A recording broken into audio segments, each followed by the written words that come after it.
Seasoned gardeners really don't need to hear this, but if you're a typical consumer, one of the biggest paranoias you might have is, am I watering too much or am I watering too little?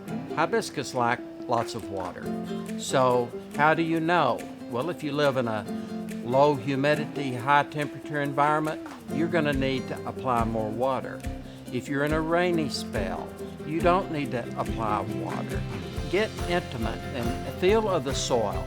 If it's moist to touch, it probably doesn't need water. But if it feels dry to your finger, pushing it down in there, you probably could use some water.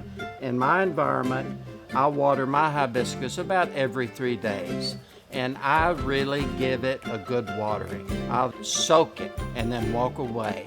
Maybe you can ask a neighbor, an aunt.